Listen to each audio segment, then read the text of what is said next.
know. Don't get it either. You don't have to The get it one right and only before time I got the Thanksgiving, flu because shot, as soon as the sick as a dog. family gathering starts, yeah. I had bad side effects 3 years ago, so I never, my one and only. That's the same thing with me, Carlos. My brother couldn't take it either. He was like allergic Down to and out for like 3 days. I was like, no. I was laying on my living room floor with my cell phone on. I unlocked the door. I was about to call 911. That's how bad. 3 years ago.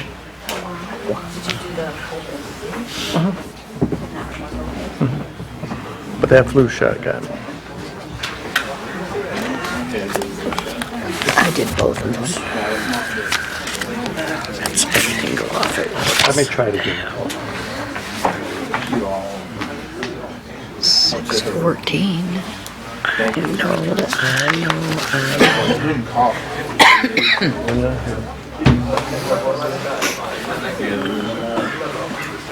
I had pneumonia about 10 years ago in September. That was that.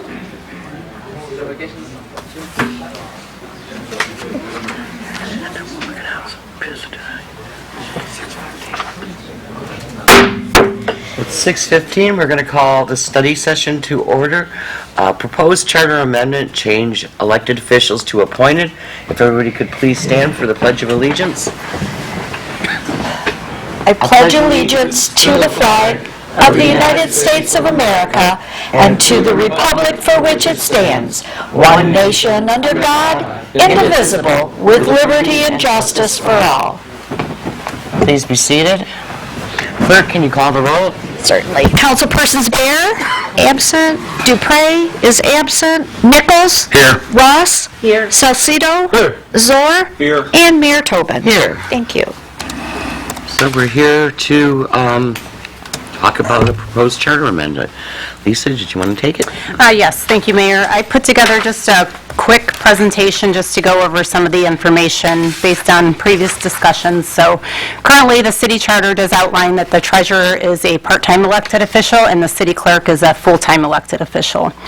So recently, the question was raised on whether it's beneficial for the city to consider changing both of these positions to a appointed position. There's pros and cons to both ways. There's not really a right or wrong answer, so it's really going to be dependent on what mayor and council decide to go forward with and take it to the voters, because ultimately, even if mayor and council wants to make them appointed positions, the voters have the ultimate authority on that. So currently, our city treasurer is a part-time elected official, as outlined in our charter. This does provide a cost savings, as the current salary is quite low for the part-time position. So switching to a full-time appointed position would bring a higher salary and benefit costs. They are held currently accountable to the residents of the city through the electoral process. They do oversee the department on a part-time basis. However, this can make it difficult for oversight in the department because it is part-time. But the department does have a full-time assistant treasurer who runs the day-to-day operations in the department. Currently, this is a big benefit of the current treasurer that we have is they are a working treasurer, which that's not always been the case. There have been some treasurers that truly just come in and out of the office for a few minutes and don't really do the day-to-day work. A drawback to the part-time elected treasurer is that a new one could come in with little knowledge of the city and the departmental operations. So it would take some time to get them up to speed on everything. That can be said about a full-time appointed position too, but generally you're looking for somebody with previous experience. And then the next 2 pages just shows some data that was collected from surrounding communities. Carrie did have this on file, so it saved us a lot of work, but it shows that the majority of cities do have elected treasurers, and the majority of those being part-time. So that's just some salary data there for both full-time and elected and part-time elected. And then the next slide shows some communities that have full-time appointed treasurers and what those salaries are. So at the bottom of each graph, I have the average salary for those circumstances. Next, we'll talk briefly about the city clerk position. Current operations in the city charter are a full-time elected position. So they do oversee the day-to-day operations as required in our charter. The salary is set by the Compensation Commission, and currently we do also have a full-time deputy clerk on staff. Again, another positive for the city is that we currently have a city clerk that comes with a lot of knowledge. She worked in the department before, which has been the case with the last several city clerks. So that is quite beneficial, but that's not always going to be the case, possibly. So again, if a new city clerk was to come in, they may not bring the experience and the knowledge of the department. We do have options. They would be required to go through election training, learn the operations of the department related to city charter and the ordinances, along with other legal requirements that need to be followed within the department. The deputy city clerk would be a great resource and very valuable and could help get them up to speed on a lot of things that they have the knowledge and experience on. We can always lean on outside agencies in areas where we need guidance as far as elections go, so we do have some resources there. Now, with an appointed city clerk, they would be required to have the experience and knowledge of election laws as well as how city clerk departments run. So there would be less of a learning curve than if somebody was elected with no prior knowledge. And again, here, just some of the information from surrounding communities. The majority of the city clerks are full-time elected positions. And the average salaries are listed there as well. There's only a few that have part-time elected city clerks. And then the next one shows those communities that have full-time appointed clerks and what their salaries are. So I'll just summarize it and then let Mayor and Council open with any questions and discussion. Again, for the treasurer, an appointed treasurer would come with experience and knowledge. Our current treasurer's salary is $18,500. An appointed treasurer could cost an additional $100,000 per year, depending on the salary set and the benefits offered. The average full-time appointed salary is $79,000. For the city clerk, an appointed clerk would again come with experience and knowledge. However, an elected official can go through the appropriate training to meet the requirements. It would just take more time. The current city clerk's salary is $73,710 and is provided health insurance. An appointed clerk, depending on the salary, could cost slightly more if a full benefits package is offered, which is typically the case with a full-time position. The average full-time city clerk appointed salary is $79,000. If it was an appointee, they would be appointed and the salary would be set by mayor and council. Again, elected positions for both are voted in and held accountable to the voters of Lincoln Park. Elected officials' salaries are currently set by the compensation board. Appointed positions would report to the city manager on a daily basis, but the appointees would be appointed by mayor and council, and the salary would ultimately be set by mayor and council as well. So that's just really a summary of some of the options that we have, what those mean, and we can get more in depth with any questions or discussion that mayor and council want to have. Any questions? But I just have some thoughts. Okay. And the first one being, when I was reading through information, trying to research this, right, I found that a lot of places are saying that municipal employment opportunities, the interest for it has declined. And I think we see that ourselves in when we put our jobs up as well. And those are, you know, they're not elected positions, and we have trouble filling those. So I don't understand, in all honesty, how turning the treasurer and city clerk positions into appointed positions is actually going to help us fill those positions. And that is a concern, is that we do have troublesome, and you're right, and surrounding communities have discussed that as well, that the municipal jobs are not as what they were once thought of. You know, sometimes in the past, people would trade the salary for the benefits. Well, the municipalities have had to cut the benefits as well, so they're more on par with the private sector. So when you don't have that salary to draw them in, it's, But at the same time, the compensation committee did increase the salary for the city clerk just a couple years ago, I think, right? And it is definitely more competitive. So, I don't know, I don't want to say that we may not have interest for it, because we did just do that here recently. I just want to share with you, there was a study done, and I don't remember who did it. I think maybe it was the Canton Township Clerk. And last November, when most municipalities were running elections, there were at least 20% of the clerk's positions had no one on their ballot. So, So, and that, through the chair, if I- That's- so what do we do with that? That's what was gonna be my question. What happens if we have There's- nobody? then the charter says that the mayor and council would appoint someone to fill that position. It's already. So that's already in the charter. That's You're already in the charter. Yeah. Right. So You're that's. already covered under that. Well, what I'm saying is like the gap, like the elections, and it takes us 6-7 months to find, like, what would we do in We have an assistant clerk. Right. That would fall on, and then, Can she be in charge, though? Because our charter says it has to be within the city of Lincoln Park, and she is not a Lincoln Park resident. but she's not the elected official. she's not elected. So it's no different than when Carrie's on vacation, she fills Right. in Okay. and runs I just that. want to make sure. Right. To So the I- chair. So that is the case, though, is that if you're elected, you have to live in the city in order to apply. Yes, Right. correct. And if you're appointed, the city could actually go outside and find talent if need be. Correct. So if you couldn't find somebody within the city that had the qualifications, you're allowed to go outside of that.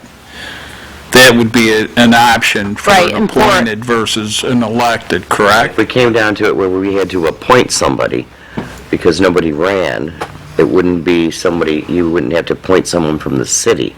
We could go through other channels. We could do the headhunter, and they wouldn't have to be a Lincoln Park resident. So that's already written into the charter. So necessarily, do we need to do a ballot initiative to change this ordinance, or does it stand by itself and let us run this course? Because if it came down to it, and we had to appoint someone, and they were appointed, and the next election we had candidates, our charter would hold true. Right. So, I mean, that's what we have to decide. No disrespect to our city clerk, who I deeply appreciate and respect, all I was thinking about was, what do the voters want? You know, and I was thinking, let them decide what they wanted because here's our situation, is everybody's getting close to 30 years. What do we do if they all decide to walk away tomorrow?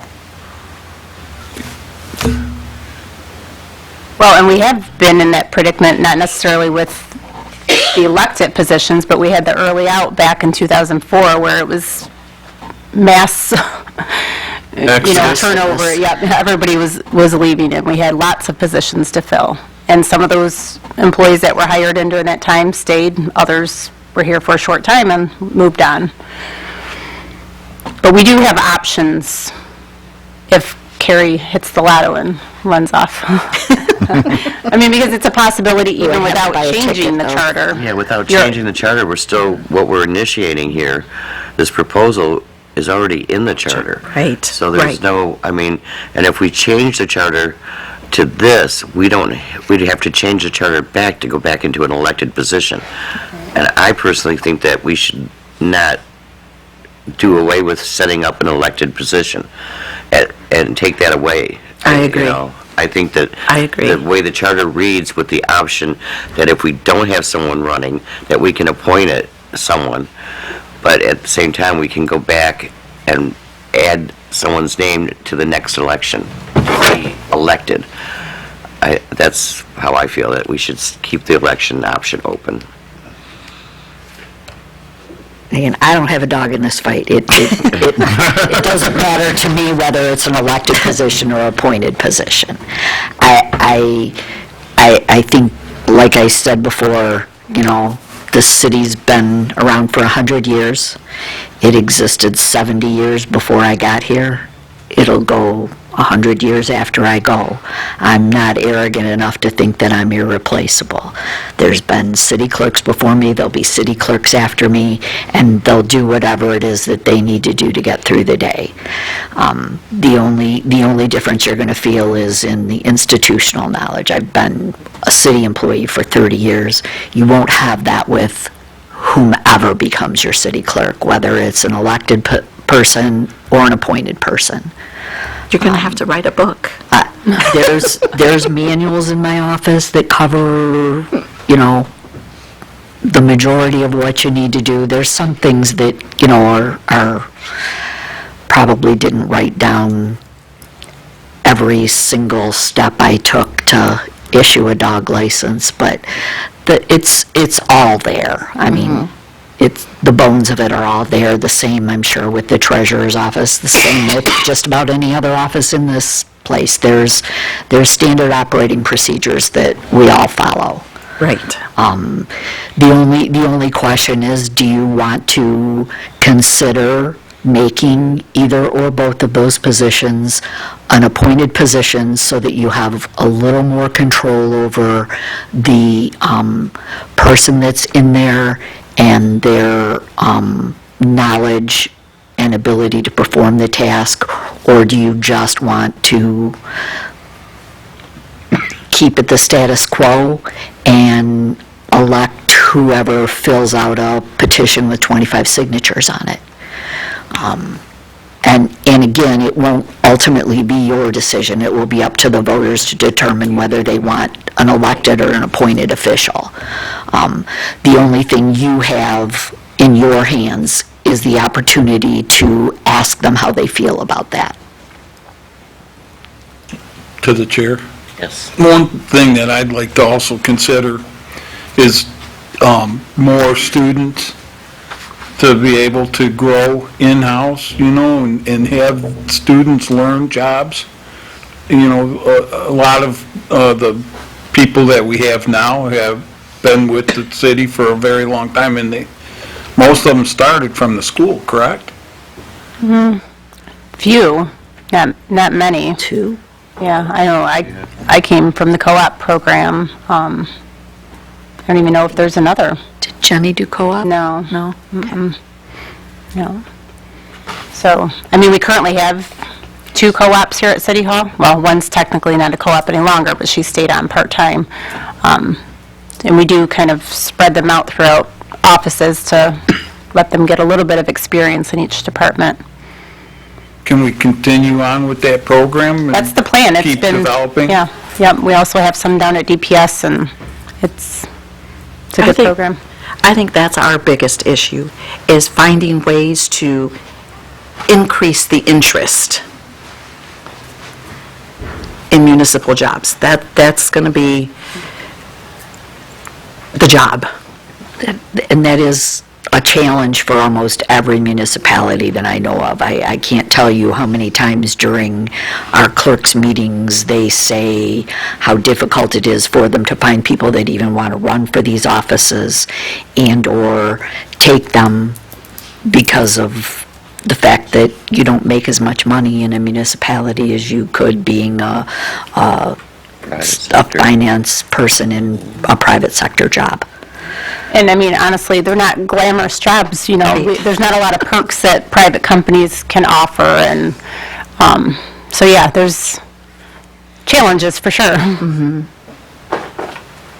Through the chair, Your Honor, a question first and then a comment. So, on this initiative to have it on the ballot, what would that cost? And would you put that in with the presidential election in 2026, or how would you tie that election in? It wouldn't be a presidential election in 2026, it's the gubernatorial. But that is we would probably put it on the November 2026 ballot. The good news about that is that the majority of the cost of that, producing the ballots and doing all of that kind of stuff, is on the county and on the state to provide. So it wouldn't cost us any additional money other than, you know, Gotcha. So, maybe a but few minutes of my time beforehand. no doubt about it. So there is an initiative, if we don't have the candidates, that we can appoint. So it's almost like a moot point to even, Except that if we're going to put something like this on a 2026 ballot, you have to have the charter amendment language written and approved by the governor and the attorney general 6 months before it needs to go to the county clerk, and it has to go to the county clerk for placement on the ballot a minimum of 15 weeks prior to the election. So if you're going to consider something like that, it's going to be about an 8-month process. So it won't be something that you could get done after the filing deadline comes up. And okay, then I did see the charter here. That probably needs some cleaning up too, because it refers to the clerk as a he and his and he shall. Where that probably I'll should be wear it. changed, you It's know? okay. So. But anyway, so thank you for answering my questions. I'm good. Anybody else have anything? Nope. Okay, with that, we can From the audience? close this meeting out. oh, Mr. Kudrack probably wants to say something. Anybody else in the audience have anything they want to say? Of course I do. Good evening, Mayor and Council. Richard Kudrak. I'm absolutely opposed to this. As far as I'm concerned, if the clerk and the treasurer are appointed, the residents forever lose the right to determine who is the clerk and the treasurer. Also, I don't believe a clerk or a treasurer should be appointed if there is someone who's running for the position. There should be, if we got nobody else, then we'll do it. Several years ago, the long-term city clerk retired unexpectedly. The mayor at the next council appointed a city clerk. That's not the issue. The assistant was eminently qualified for that position, but there was rumors that there was some pressures brought to bear and some back dealing that I didn't enjoy listening to. I think all of this should be free and open, open to the public. The public had no idea what was going on behind the scenes. By the way, your assistant city clerk's doing a wonderful job, doesn't live in Lincoln Park, cannot assume that position. I find that interesting. Some of you may remember, I actually ran for city clerk once. And on election night, Donna Breeding was sitting down there, and she's reading off the election results, and she read off how many votes I got, and she said on television, "I can't believe how many votes that man got." Well, she's acting like she's entitled to that position. Not only is she entitled to that position, she's entitled to run unopposed forever. I didn't like that one bit. So, unless there's overriding reason why this should be changed to appointed instead of elected, I say no. Thank you. Thank you, sir. Thank you.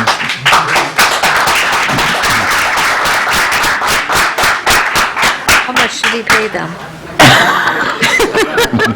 Does anybody else like to address this body?